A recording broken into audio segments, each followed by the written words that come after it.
I'm going to call the meeting to order. It's 7:03. And I am going to ask the people who are here to testify and present to please unmute themselves, and you can show your video while I read the stuff that some of you have heard before, and take the oath.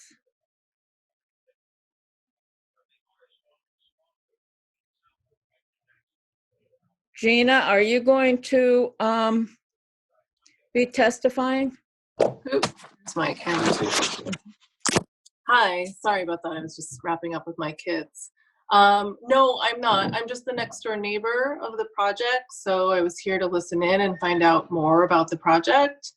Okay, you might want to take the oath just in case you decide to say something. Oh, okay. Okay. So I'm going to read the chair's opening remarks, and embedded in that is the oath, and you just have to say I do. Okay. At the DRB, we hear applications for land development in the town of Brattleboro and appeals of zoning administrator decisions. Procedurally, the Development Review Board operates on the record. Broadly, this means that we take a clear record of testimony from the applicant and any interested parties, and then issue a written decision with our findings.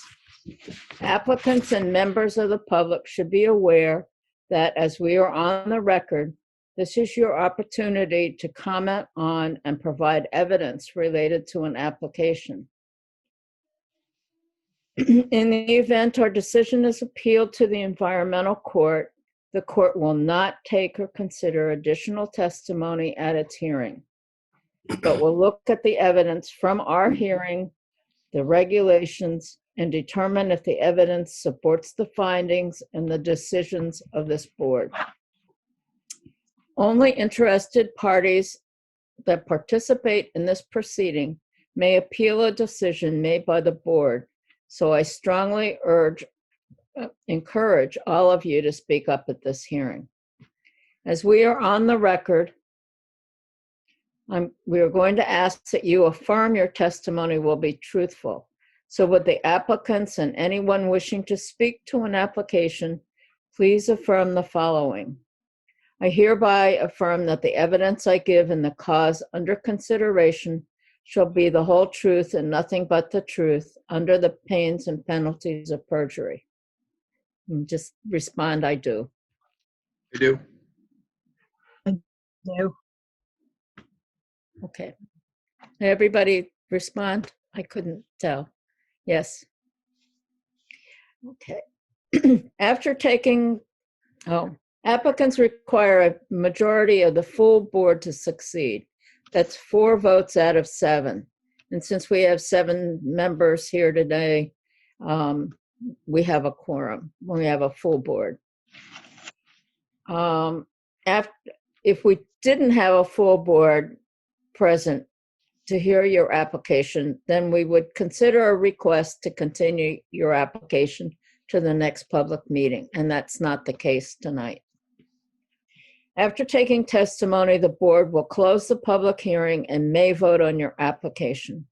The board will issue a written decision within 45 days of the close of the hearing. While we may vote on an application, it is the written decision that controls the timeline for appeal. It should be noted that the town of Brattleboro is a party with an interest in land development application. The town does not have a special status before this board, and documents provided to the board by the town planning department, town attorney, or other town departments will be considered in exactly the same way as information from the applicant and all other interested parties. And in this case, the applicant is a department of the town of Brattleboro. Okay. And I have a motion to approve the minutes of the last meeting, October 21st. I so move. Second. Who seconded it? I did. Oh, you weren't here, Gary, so I think you should let somebody I else. will second it. All right. Michael. Okay, you can do that next time. All in favor of approving the minutes of the last meeting? Please signify by raising your hand. Aye. Aye. Aye. So that's 6, and Gary is abstaining. Okay.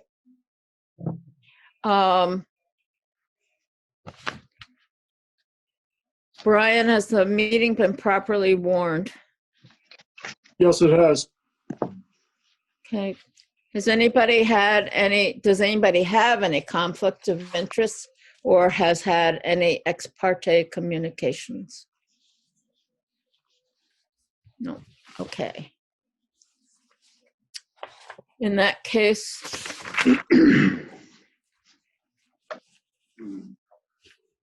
all right, I have too many pieces of paper here. We will hear case 2020-133 from the Water Department, the town of Brattleboro. This is a request for site plan, riparian area, and flood hazard conditional use and local Act 250 approval to demolish the existing water treatment facility and construct a new water treatment facility building. Sorry, I'm having trouble talking tonight. And maintenance garage with all the new appurtenant equipment, chemical feed systems and accessories. Demolish the existing chemical building and construct a new chemical building. Eliminate the existing process waste settling lagoons. Construct a cast-in-place concrete process wastewater equalization tank. Construct a buried precast concrete vault for the process wastewater flow control. Construct a pertinent yard piping and structures, driveway and parking areas. Repair the grout at the existing raw water intake structure at 416 Pleasant Valley Road. Okay, who's going to present? And do you need? Maya, may I please say something before we get started regarding Yeah. the presentation? Yeah. So Steve, Chrissy, and Dan, I'll have the presentation up, and then I have a specific order. So the first couple slides will be all the site plans, but I also have photos of the existing conditions, just in case the board members need more sort of visual information. So just let me know when to move in between slides if you want me to go back and forth or go to a certain slide. Okay. Just wanted to let you know. Okay, Steve. Okay, so Andrew, I was just going to give a brief introduction and then move on to, our representative engineer, Chrissy Haskins. Will that work okay? Yes, perfect. Okay, so my name is Steve Barrett. I'm the Director of Public Works for the town of Brattleboro. We're here to bring forward to you a plan to upgrade the water treatment facility at Pleasant Valley.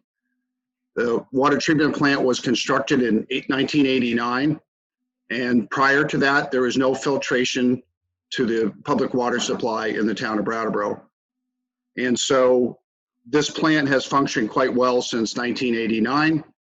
It was originally designed as a 20-year facility, and we've made good with the facility that we first built, but it's time to upgrade the system. There's a lot of changes in the rules and regulations from the Water Supply Division, the state of Vermont. They're one of our regulators along with the EPA. And so this new facility will help us have the tools to deliver drinking water to the citizens of Brattleboro. And also we service Algiers and Guilford, and there's a couple buildings in Dummerston. So we do have multiple towns that are involved with our water system. The water system provides about 1.2 to 1.3 million gallons a day of drinking water. And we're also the primary source of water for fire protection in the town of Brattleboro. This facility not only treats the water, but then we have approximately 6 million gallons of storage for firefighting or for large water main breaks and things of that nature. So this has been a long time coming for me. I actually visited this project in 2000 and have been working on it probably here for 20 years. So I'm pretty excited to actually get to a point where I can see the vision of upgrading this facility. It's pretty exciting to me to move forward with it and to answer any questions that you have. And Chrissy Haskins is Dufresne and Engineering, our engineer from Dufresne and Associates. And she's been working with the town of Brattleboro for quite a few years on water projects. And so this took many years to get just to this point, analysis and reports and working with the state and our partners. So with that, I'll pass it along, but I'm here at any time to answer any questions that you have. And it's nice to have a neighbor here. We haven't met yet. I know most of the neighbors up in the Pleasant Valley, and you're a new face to me. Nice to meet you. Nice to meet you too. We actually just moved here just over a month ago. So Well, nice welcome. to meet everyone. Welcome. Excellent. Well, welcome to the Pleasant Valley neighborhood. Thank you. It's a good neighborhood, and Yeah. I think we're good partners with the neighbors, and it's exciting to take this on. So with that, no further ado, I'll pass it over to Chrissy. Good evening, everyone. Andrew, I think you can start your slides now.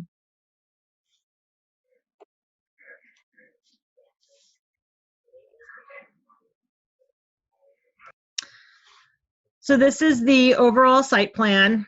We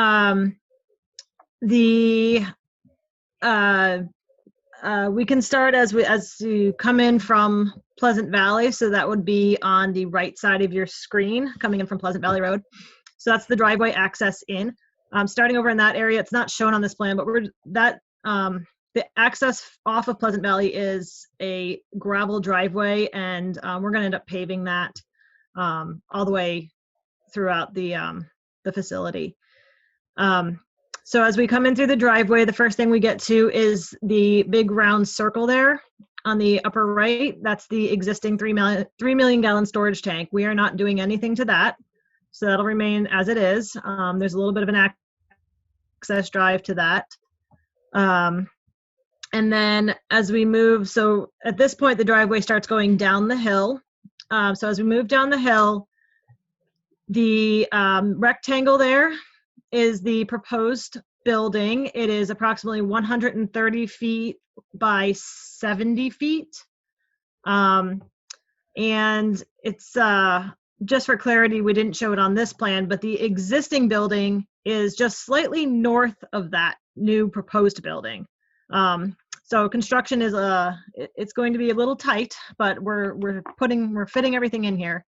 So that's the new building that will house all of the chemical feed systems, the filtration tanks, the blowers for the filtration tanks, the finished water pumps that pump water from the treatment building up to the 3 million gallon storage tank, all of the laboratory and office spaces will all be in there. And then that little piece that comes off to the north is the maintenance garage. That's a 3-bay garage, and that will be used for parking equipment that right now gets stored outside and is subject to weather. So that'll get equipment and other storage items out of the weather and give the operators a place to work on various equipment that they need to make repairs to. The existing building currently has 3 filters in it. we are going to be rehabbing those 3 filters and moving them into the new building, as well as adding a 4th filter to the new building. This does not actually increase the capacity of the plant. The plant was originally designed as a 3 million gallon per day plant, but because of regulatory changes in 2011, the on paper capacity of the plant was reduced to 2 million gallons a day. So by adding that 4th filter in there, we're just going to bump the town back up to the original 3 million gallon design capacity. The rest of the plant is still designed for 3 million gallons a day, so there's no change in any of that. All of our pumping components, all of our chemical feeds, it's all going to be designed for 3 million gallons per day. So right now, the driveway and parking area for the existing building is right about where the new building is going to be. So we're going to move that down a little bit further to the west. We'll have a driveway that comes in, a new driveway that comes into the plant and around to the north side with a parking area that's large enough for the delivery trucks to turn around. They do get some large trucks in there to deliver chemicals to the plant, so that gives enough turnaround space. There will be a standby generator just to the north of the garage, and that's where the electrical service will also come into the building. There will be a retaining wall that extends north from the corner of the garage behind the generator. Just there's a pretty good slope between the tank and the existing building, so we're putting in a retaining wall there to provide some space for the generator. It is a propane generator, so it is a bit quieter. Right now there's a diesel generator there. And then as we move further to the west, we'll have a slope down. The existing lagoons you can see on this plan. Those are those 2 circles there, kind of in the middle of the page. Those lagoons are used currently for settling out the processed waste. So this is the water that is used to basically wash the filters. As you can imagine, taking pond water and putting it through a filter, you're taking out all of the sediment that's in that water. And so those filters need to be cleaned from time to time. Well, daily, they need to be cleaned. And that water that's used to clean them goes into those lagoons and it settles out, all the sediment settles out, and then that discharges into a nearby stream through a federal discharge permit. So we're going to eliminate those lagoons. Catherine, did you have a question, it looks like?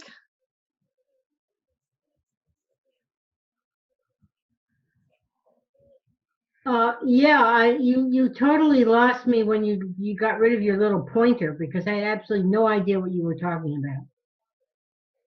Oh, that's I mean, not you were my pointing out pointer, that's objects on there, Andrew's. I had no idea what they were. Hey, Catherine, that's me doing that. Sorry, I wasn't following along. Okay. Yep.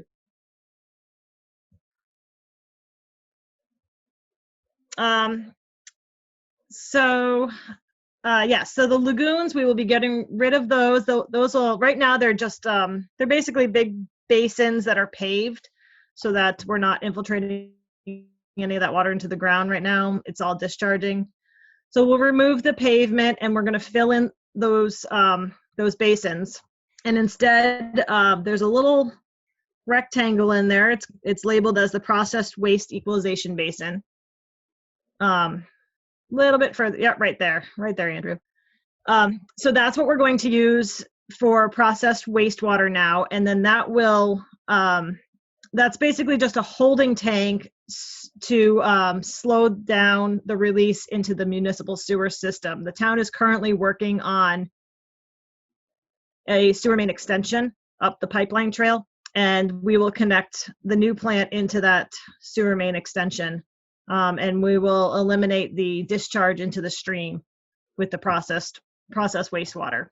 So that'll all now go to the wastewater treatment plant for actual treatment. So that will hold waters. The water comes out of the plant at in the range of 2,000 gallons per minute when it's being washed. And we're only going to send a maximum of 500 gallons a minute through the sewer system. So that's what that basin is for. It's to give us a place to hold the extra water as we release it slower. Just to the north of that is the stormwater treatment. That will be infiltration as per the stormwater discharge program. So we will be getting a stormwater permit and in compliance with the stormwater discharge permit tier 1 treatment using infiltration basins. So there's a 4-bay there for pre-treatment and then the infiltration basin. The dashed rectangle that's a little bit south of there, that is actually now been moved. That's underground piping. So it's not anything that's going to be visible from the surface, but it has actually been moved up to underneath the parking lot north of the building. And that's to provide contact time for one of our chemicals in the water in order to provide sufficient treatment. So where that dashed rectangle is now will just be it's just going to be a grassed area. There will be some other underground piping that runs through there for the plant sewer, the process waste. As we move a little bit further to the west, there's a very small rectangle. That is the control valve that controls release of the process waste into the sewer system. That is an 8x14 precast concrete vault, and it'll be underground. A little bit south of that is the raw water pump station. That is an existing building. That's where the raw water pumps are located that pump the water that comes out of the reservoir up to the treatment plant.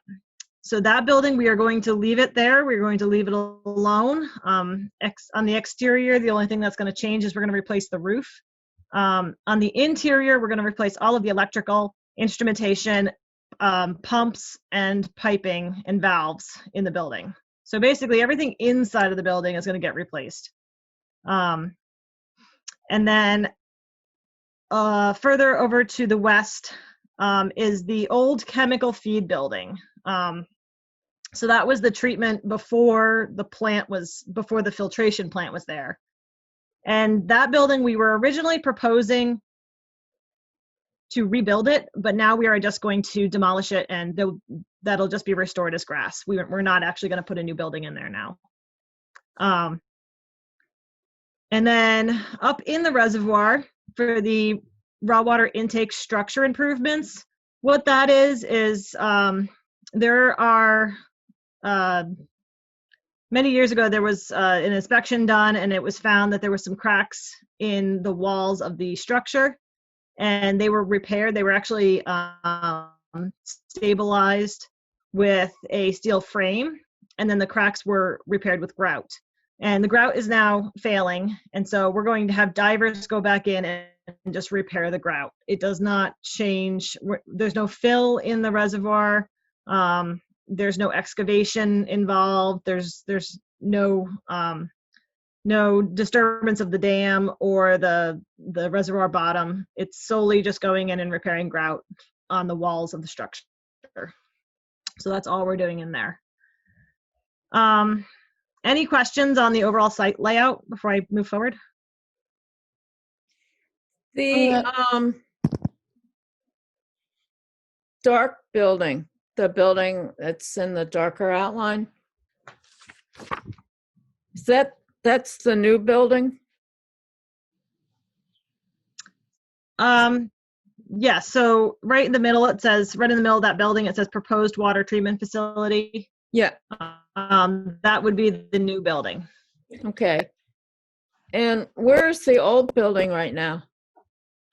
Is it on this? The old building diagram? is, it's not shown, just for clarity, it's not shown on here. It is where the parking to the north of the new building. There's some light gray hatching there, light gray shading. That's where, right there, Andrew, that's where the existing building is. So you're going to build the new building with that before you demolish the old building? Correct. There is going to be a pretty detailed sequence of work that we will be preparing for the contractor. The new building has to stay or the existing building has to stay operational while we construct the new building. And then there'll be some phasing as we bring one new filter into the new building. We're going to refurbish one of the existing filters and bring it into the new building. Once we have the 2 filters in the new building, we're going to put the new building online, and then we can take the old building offline and move the other 2 filters. Okay. Are there any other questions? Margaret? I have a do you have a question. question? Margaret? Okay. So for the processed water for cleaning the filters, it looks like the new facility is going on top of what will be the lagoon filled in. Is that right? That is correct. Where will the processed water be dealt with in the interim? Because it seems like there'll be some time between filling in the lagoon and then building the next building on top. We will be, again, that's a sequence of work items. So we will be maintaining the western lagoon. So there's 2 separate lagoons there. We'll maintain the western one, and that's where all of the processed wastewater will go while we fill in the east one and construct the tank. And then once we can put the tank online, once it's all finished and piped, we'll put the tank online, and then we can fill in the western lagoon. And then after that, you'll build the longer rectangular building. You know, that a corner of it is on the western lagoon. That's the stormwater infiltration. So that's just a grassed basin. Oh, okay. Okay. And that'll be built afterwards. Yes. Okay.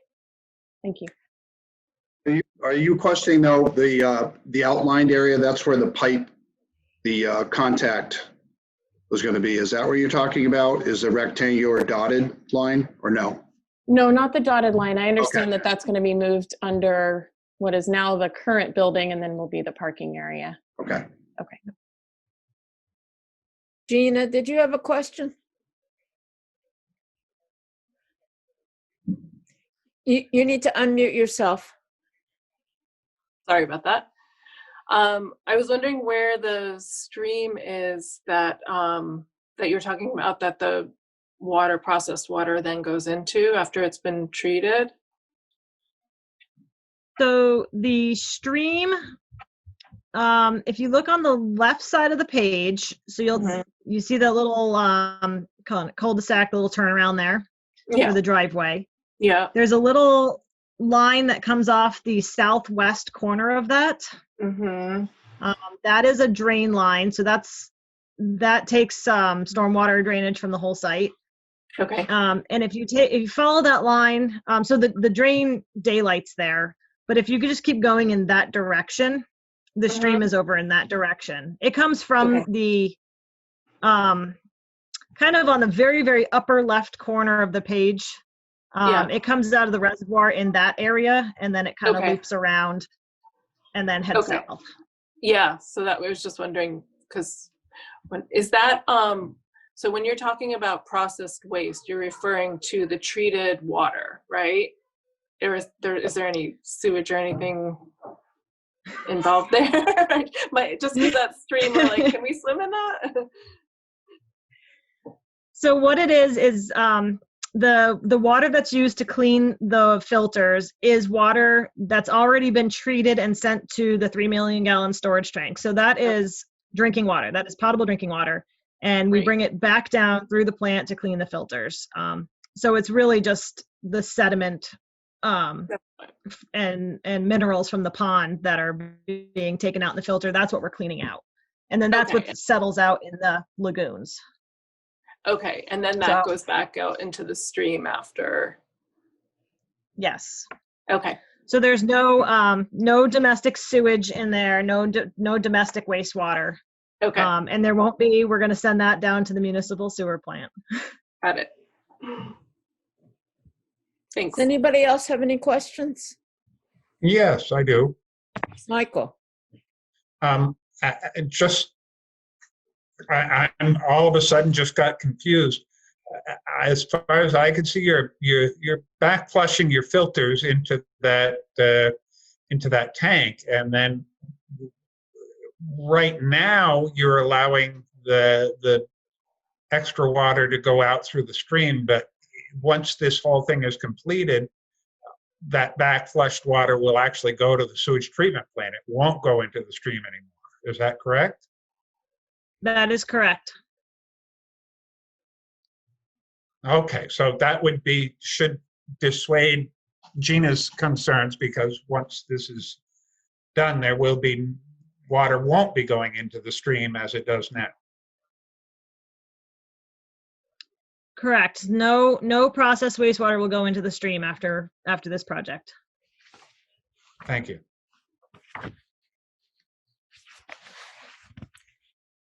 Anybody else have any other questions? I wanted to ask one. I don't know if I'm Yeah. I guess. Go ahead, Gary. As far as phasing out the old building and slowly building the new building, what's your projection on that? As decommissioning the old one, so that way everything's still flowing and processing. I was just trying to get an idea. Can I know what your projected end date on this would be? What are you looking at or forecasting? Our construction timeline at this point is about 12 to 18 months. There is some temporary work that'll be done to begin with. We do have to relocate some of the temporary of the utilities that are on site to maintain the use of the existing building. So that includes the electrical service, the raw water mains, the domestic wastewater, stormwater. So there'll be some work to do there before we even get into any building work. And then from start to finish, though, we're anticipating 12 to 18 months. And I don't know at this point, I don't know exactly how long we're going to have the old building operational for. Okay, thank you. Do you want to move on to the next slide, or are there other questions?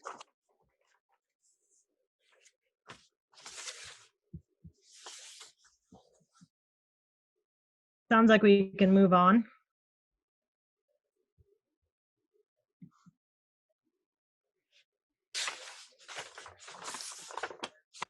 So this is just a little bit more detailed plan for the access drive. So as I noted before, as you come in from the right, it comes in flat from Pleasant Valley Road, and then we start down the hill. So as we go along behind on the south side of the treatment plant, we're going to be going down the hill fairly steeply, and then we'll have our new access drive coming off of that. And that is all designed to accommodate actually a tractor trailer truck for chemical deliveries. And our extended parking lot there will accommodate them turning around as well. We have 4 parking spaces right in front of the building, and then there's 2 parking spaces which are actually up on the north side of the parking lot. And they're actually not shown on that plan, but there are 2 more up there. The plant currently has 6 parking spots, and that is sufficient for them. They have generally 4 people reporting to the plant in the morning, and then 1 remains at the plant to operate it during the day, and the other 3 go out to various other locations in the system for other operation tasks. So 6 spots is plenty of spots for them, and that's actually what it worked out to. We used a factory use for the plants, and based on the plant square footage, it worked out to 6 spaces. And then you can see a little bit clearer in this plan that north of the garage would be the generator, that rectangle there in the gray shaded area north of the garage. That's where the generator will go. And then the propane tanks will go north of that. Any questions? Oh, sorry, Chrissy. No, I was actually going to ask the same thing. Any questions on this? Michael, here, Yeah. will there be any, you say that generator will be propane versus the current diesel one.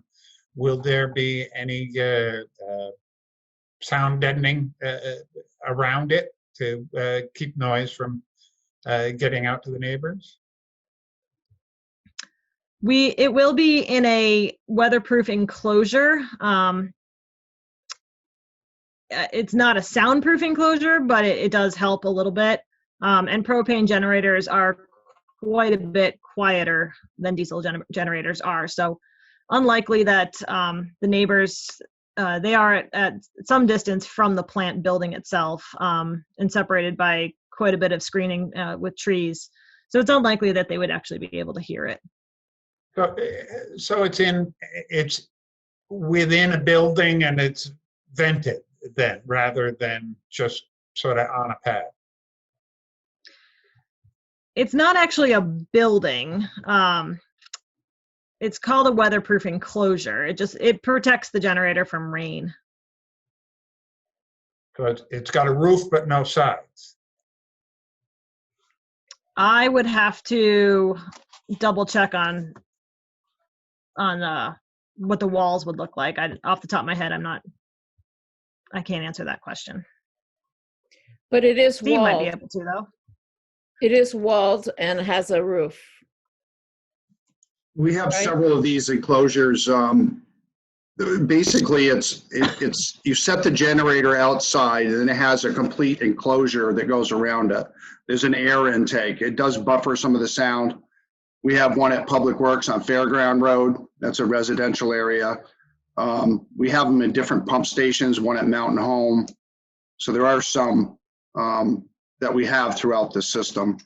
I think one of the advantages of where this generator is going to be, currently it's on the south side facing the neighbors, and now this is going to have a building. The whole building is going to be in front of this. So I think that's actually going to help for a sound barrier being on the end of the maintenance garage. Right now, it's on the closest to the road, the existing building, and is closer to the neighbors. So I think it was one of the discussions we had about this was to get that generator further back in. So that's what I have to offer. Thank you. And any other questions?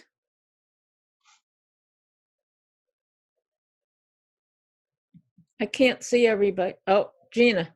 Hi, I had sent some questions ahead of time. I don't know if maybe those will be addressed later, or Why don't we go on with their presentation, and then if your questions aren't answered, you Okay.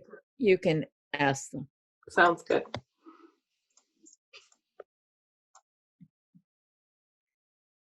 Okay, do you want to move on to the next?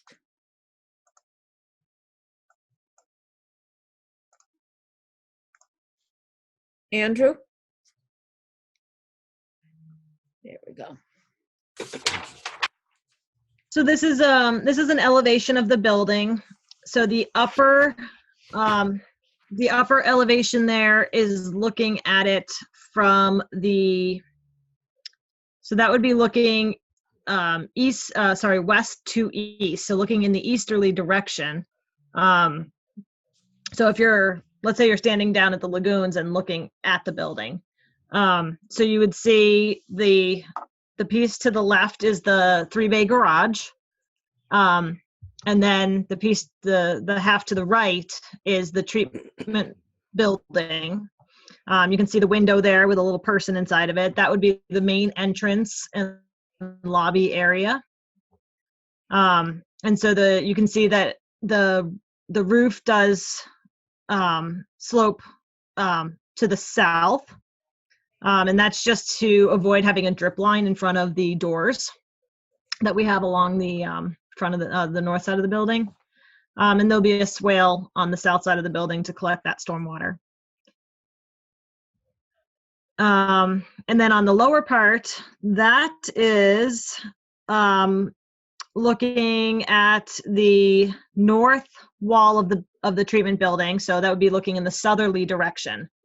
So you can see a couple overhead doors there. One is for the loading dock. We have the an overhead door for the chemical room to be able to get tanks in and out. And then on the very right side of that lower elevation is that's the main entrance again. That goes into the lobby with the windows there. And on the left side, you can see the garage also slopes in one direction, the roof, and that slopes to the east with a swale behind it to the east of the building for stormwater collection. And various egress doors. One of the questions about lighting was exterior lighting. So each one of these doors will have a light at it, but they are going to be all motion sensors. So the lights are not going to be on all night long. So they'll only be, all exterior lights are going to be motion sensor. Will the lights So I be think- shaded? What was that? Will the lights be shaded in any way? Oh, downcast, yes. Downcast. Yes, Yeah. they'll have downcast, yes. Okay. Any Any other questions on the elevations? Chrissy, can you just point out on the upper slide how a good portion of the building is underground? I don't know if people really realize that. Sure. Where the man is standing, that's a road looking back towards, if he turned, around, he'd be looking back towards Pleasant Valley. But as you come down the road, a good portion of that building is going to be underground. The entire southern wall of the building is underground, and the entire eastern wall of the building and the treatment building and garage is all underground. So I think at the highest point, I believe the grade is about 8 feet up from the finished floor elevation of the wall of the building. Sorry, finished floor of the building. So we have a retaining wall. The building wall is a retaining wall along the south and east sides.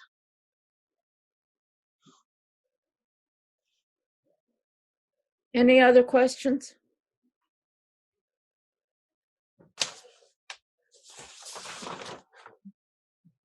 And then just for reference, the building is going to be a steel frame building with masonry infill. It will look similar to what the existing building looks like. It'll be that neutral colored block appearance. I think we'll be getting pictures of the current building later on in Andrew's presentation.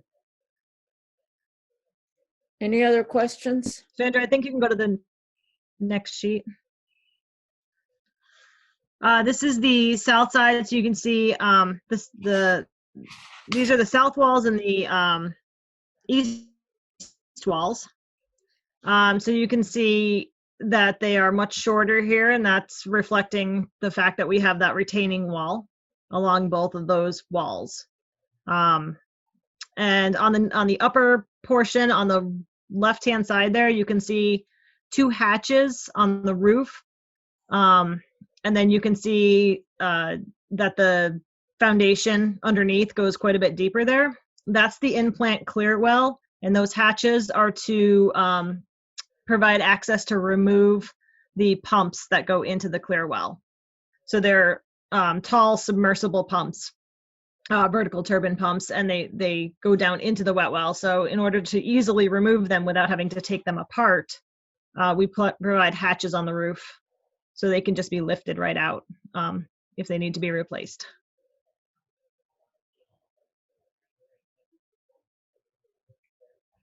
So I think we can go on to the next slide. This is the lighting plan, just showing the lights on the exterior. So you can see them at each of the walk-in, the pedestrian walk-in doors. We don't have them on the overhead door, the larger garage doors and overhead doors. Well, actually, we do them in the garage, but not on all the other overhead doors. The garage does have them. But like I said, those will all be motion sensor lights. Downcast motion sensor lights. I think we can go on.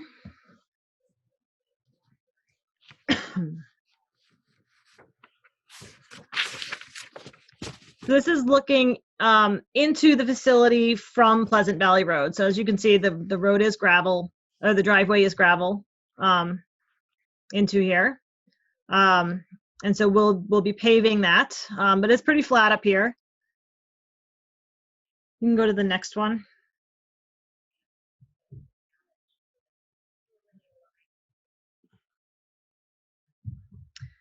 This is the existing treatment plant. So this is looking from the access drive across the parking lot into the treatment plant.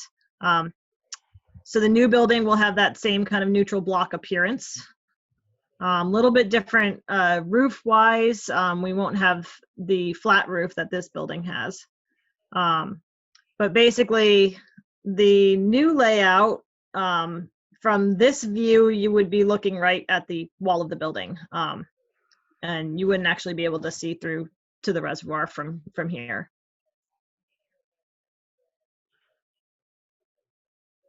I think we can go to the next one. So in this one, you can see the existing generator. That's that yellow box there. And then right in front of that, the green, there's a dark green box. That's the transformer pad.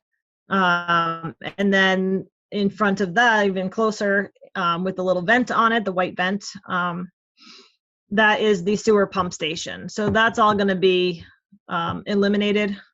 And those will all be part of the temporary utility plan because we still need to provide all of those services, but that will all be one of the first things that gets moved and temporarily relocated. I think you can move forward.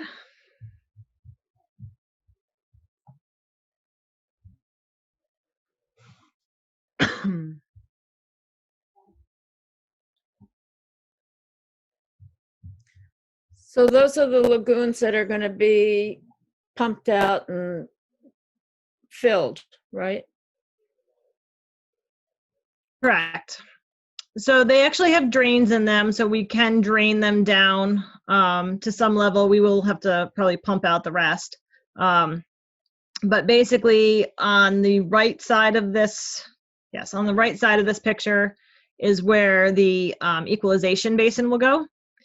And then on the where the pavement is on the right side, out a little bit further, that's where the infiltration basin will go. So we'll have, we'll be removing all the pavement, and there'll be a stormwater infiltration basin there. And then in the western lagoon on the left side of the page, that's just going to be filled in grassed area. So this will all stay, topographically, it'll all stay pretty similar to the way it is now, just all filled in. So the elevation that we have on that pavement around those lagoons will be pretty close to the elevation that will be there after we're done, just a nice flat area. It's probably going to be used as a staging area during construction. And then off to the kind of the upper right of the photo, you can see the intake. That's the raw water intake in the reservoir. And so that furthest right piece of it is the structure that goes down into the reservoir to protect the intake, the raw water intake pipe and valve. And so that structure is what we're going to be repairing in the reservoir. So you can move. Yep, there you go. I think we can move along again.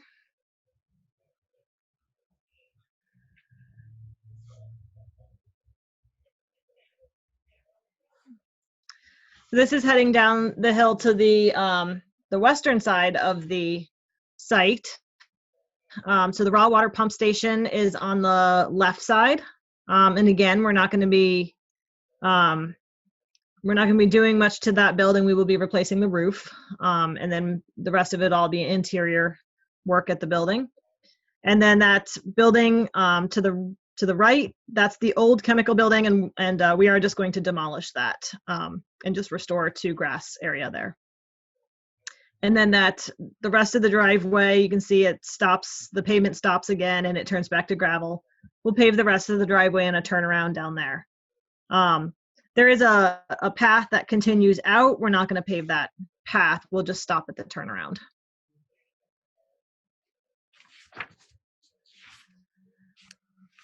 Okay. Are there any questions?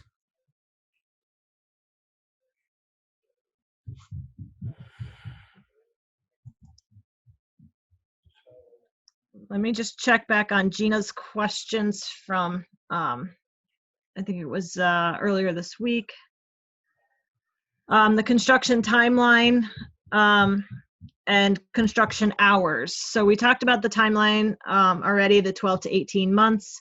And so there are some material lead times. We have a lot of equipment, filters, blowers, pumps that can take some time for it to be built for this project. So we don't know. COVID has definitely made an impact on lead times.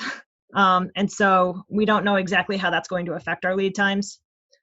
So that is subject to change, but lead times don't change the amount of time that we're actually working on the site. They just, we could have a shutdown at some point where construction stops if we need to. Construction hours are typically, on construction projects, we're typically 7 a.m. to 5 p.m., Monday through Friday, no holidays. So the contractors are not allowed to work on holidays. So that's pretty typical. I know the request was for 8:30 to 5. It's doing that would certainly increase the duration of construction and would very likely increase construction costs because contractors have those, their crews work from 7 to 5. So if we take an hour and a half away from them, they're going to make that up by just charging us more per hour to work. I just seen it in the town's information for construction time that was what was the standard. That's why I asked those hours. And I don't know if Steve or Dan can speak to that more. That's pretty much what we allow contractors, and we also, I mean, Public Works starts at 6:30, but normally our crews are out there, by 7. So those hours are pretty normal on contracts that we have also. Okay, so is that just maybe for residential that I saw that those construction hours? Yeah, I'm not sure where you saw that reference. Just on the town website for construction hours. Huh. I'm not familiar with that. I can look for it. Brian, do you know anything about that? Yeah, it's in the noise ordinance. That's what it was.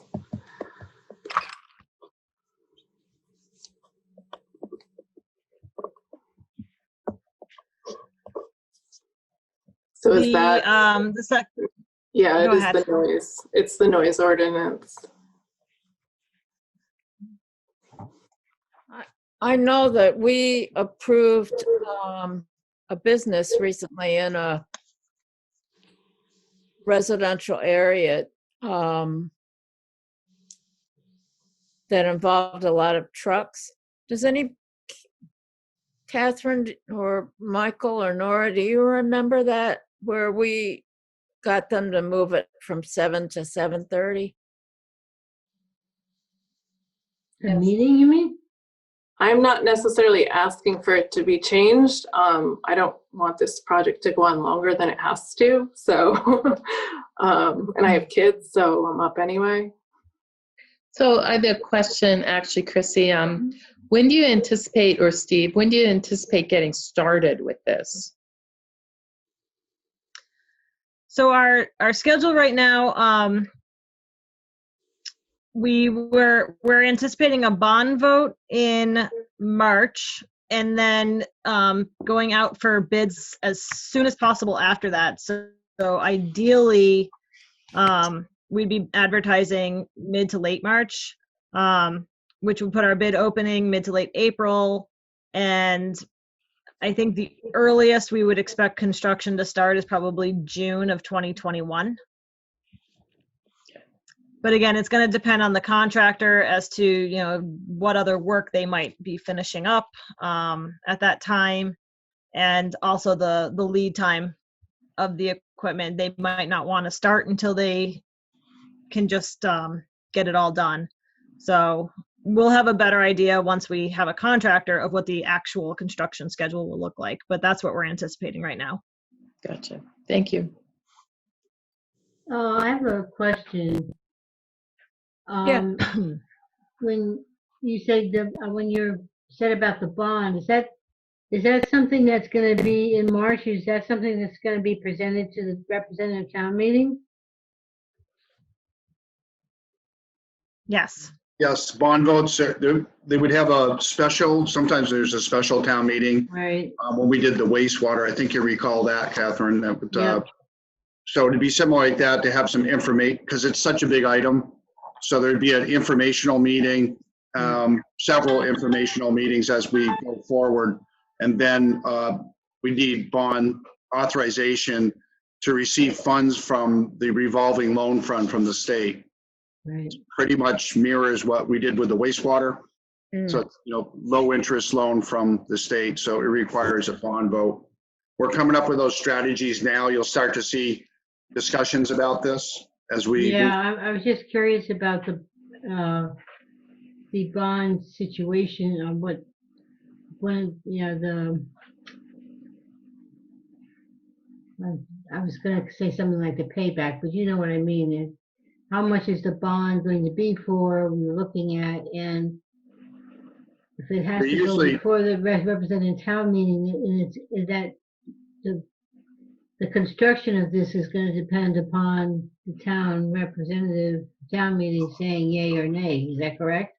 Yes, it's the authorization for the loan, basically, Right. which Okay. could have forgiveness in it also. Some of the loans have forgivenesses.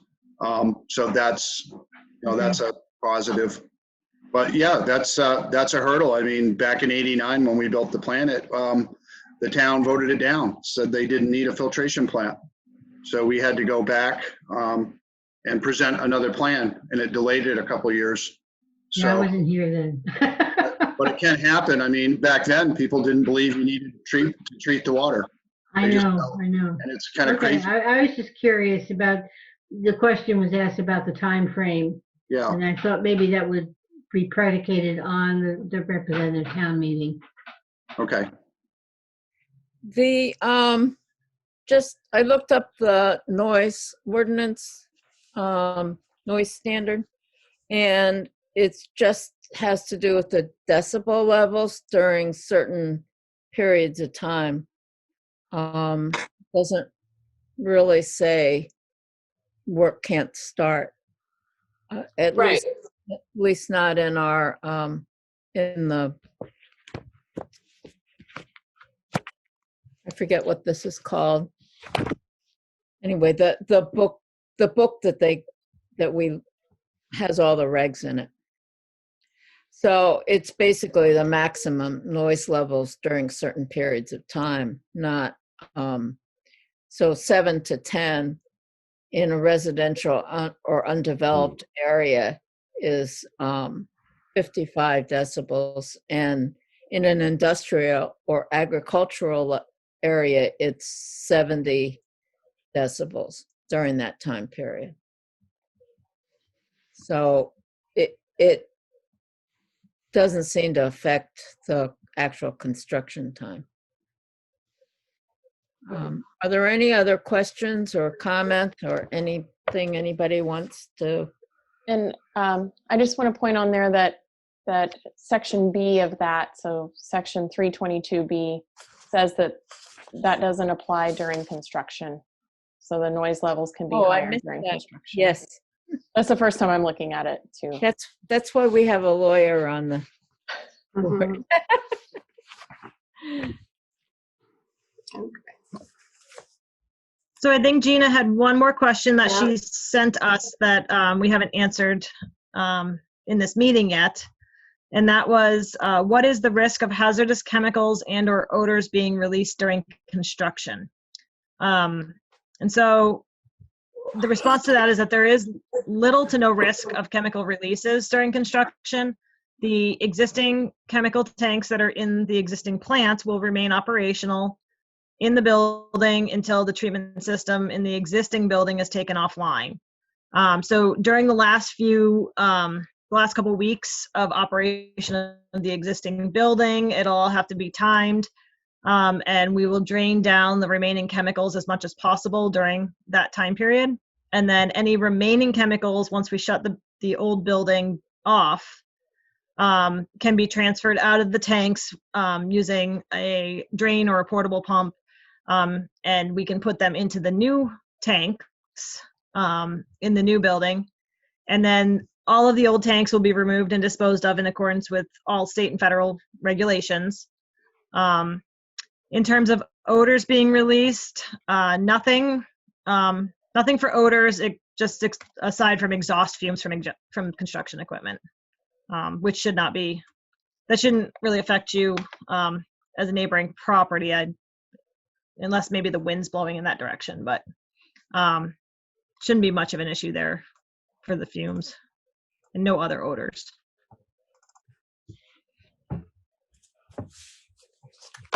Nina, did you have other questions?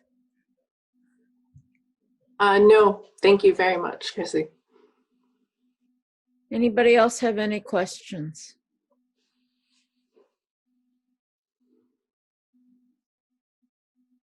Okay, hearing none.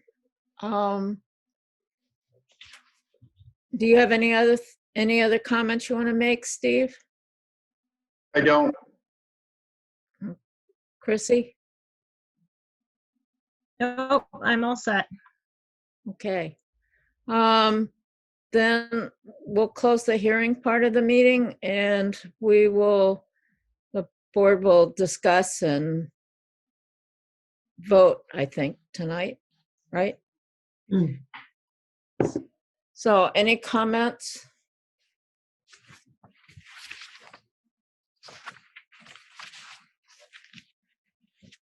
Stop. I have a cat that's destroying my lamp. I believe Michael has a question. Michael has a question. Okay. Well, more of a comment.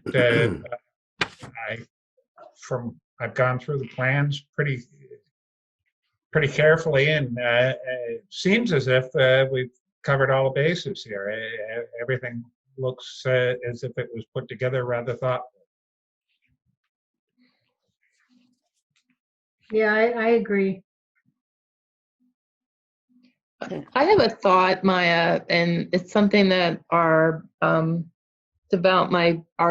use stuff doesn't seem to cover, and that's security. So I'm kind of concerned about that. I'd like to hear much more about it, but it doesn't look like an area that we cover, really. No, you're right. I don't think we've ever talked about that. Well, when I've driven up, I drove up there last spring, kind of by there by accident. I said, "Oh, that's where the water treatment plant is." And there's signage there that says that it's restricted area, that there's no trespassing, and I assume that'll stay, right, Steve? That's only around the facility itself. The rest of the watershed is open to the public and is used by the public, but we don't advertise it. We don't want so many people coming into that area that we'd have to shut it down. But there's all kinds of trails. We maintain the trails, the roads. There's people that ride horses up there. There's bicycles up there, joggers. But around the immediate plant and the reservoir is really a no trespass zone. So we don't want anybody near that drinking water supply or the building. We do have alarm systems. I don't know. I don't think we'd put a security camera in there. But, maybe that would be possible. But other than that, we do have an alarm system if there was anybody to break in. There's a full fire alarm system, which will be in the new building also. So it's protected in those and then somebody's there 7 days a week. So that's the other part of it. We have people coming and going. And in the summer months, we're there a good part of the day. And Thank Steve, you. just to confirm, this is Andrew, but you have a gate up when not during operational, up during when there is no one there, correct? That's correct. The whole At the, watershed area is gated. There's access roads, but they are gated, so you can get there by foot or bicycle or horse. There's a small section in the land use regulations under 307C Part 3. That's for utility facilities. It's kind of vague, but it says site security. Utility facilities must be designed and maintained to prevent unauthorized access and to protect public safety. Well, if there's ever a public safety place, this is it.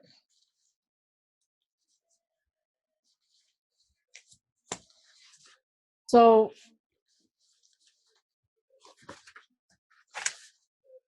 do you want to put in as a condition?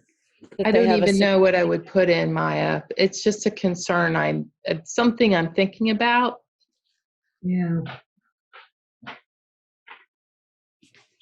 Some of those things are actually covered by federal regulations, which change over time. So it's probably best to let that dictate security at the site and remain silent on it.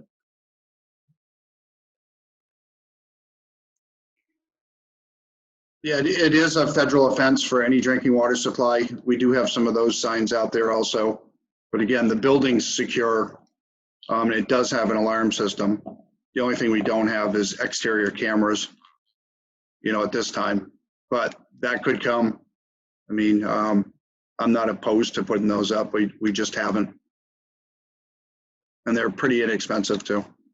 Have them on my house.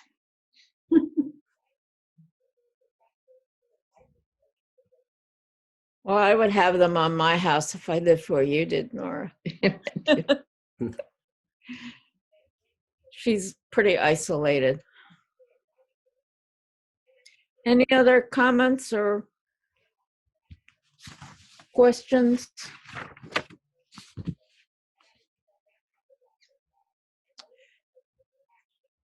No? Okay. In the draft that Brian sent, the draft decision, there are, I think it's on page 6, there are 5 conclusions of law, and we can vote on them as a whole group and just approve all of them, unless somebody has an objection to one of them.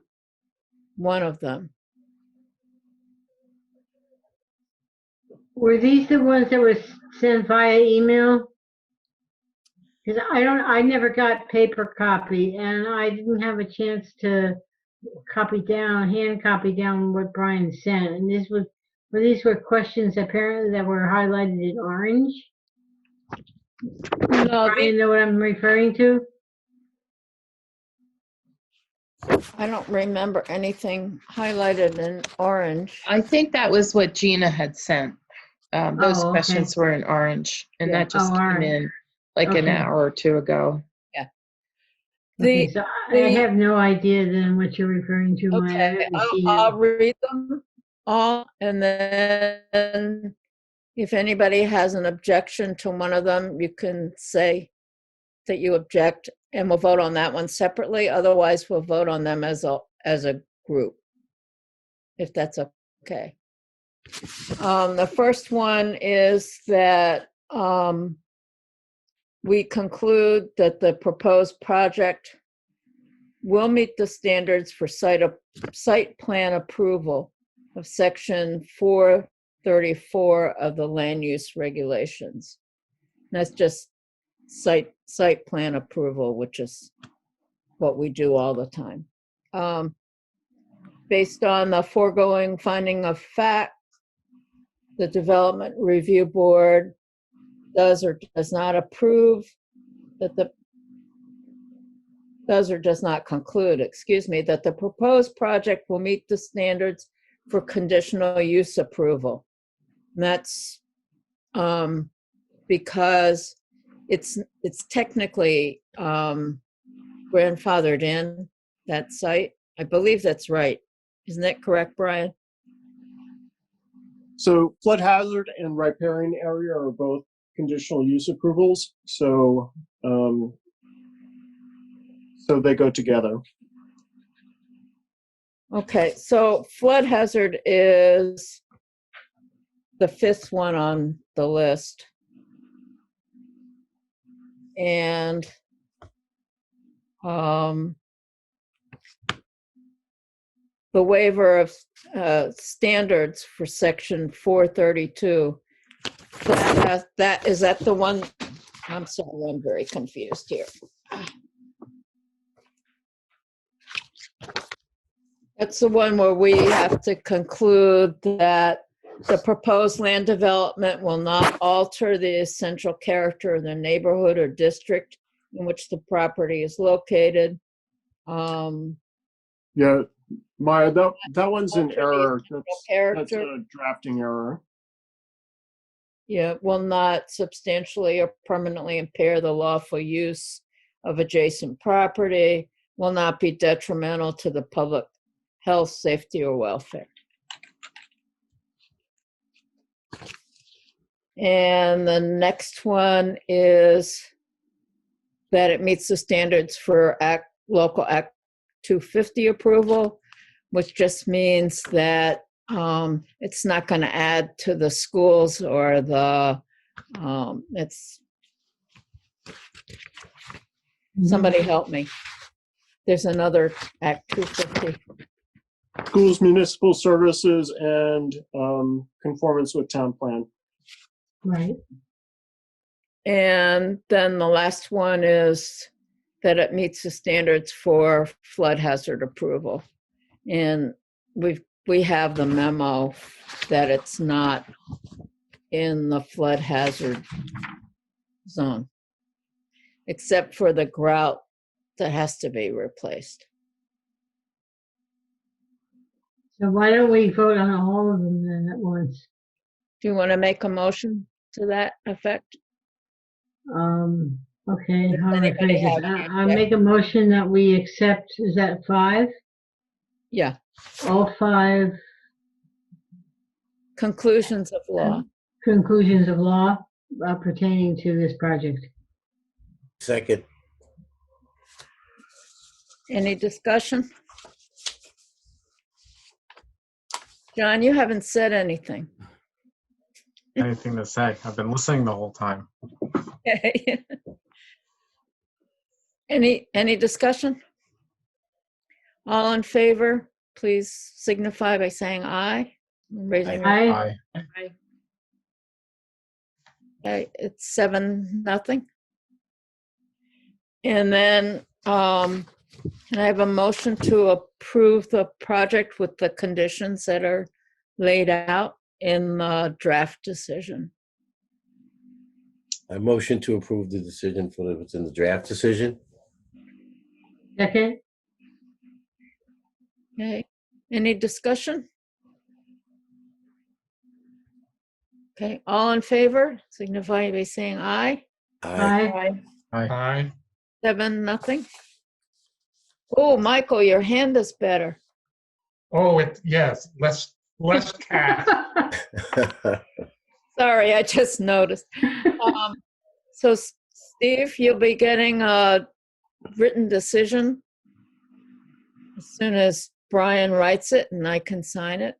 And you have if we pass the bond, we'll have a water treatment plant. Well, thank you, and I appreciate you guys taking the time, and this was a good process, and we like the questions too, and the recommendations. We'll think about the security cameras for sure, and the other concerns, and our neighbor also. consideration for the neighbors when we're doing the project. But thank you. Thank you. Thank Thank you. you, Steve. Is there any other business anybody has? Any administrative issues? Oh, when is our December meeting? Oh, I don't have anybody have a calendar? It's a third Wednesday. I know, is that running, that doesn't run, no, Christmas is the following, all right. No, it's Yeah, it's the 16th. The 16th, okay. yeah. Any other business? Hey, just thank you to Brian and Andrew for getting the background materials on this. We appreciate that. No problem, Steve. There a motion to adjourn? Motion do to that. adjourn. I second. Okay. All in favor of adjourning? Aye. Bye. Aye. Good night, folks. Hey, I see Good you. night. everyone.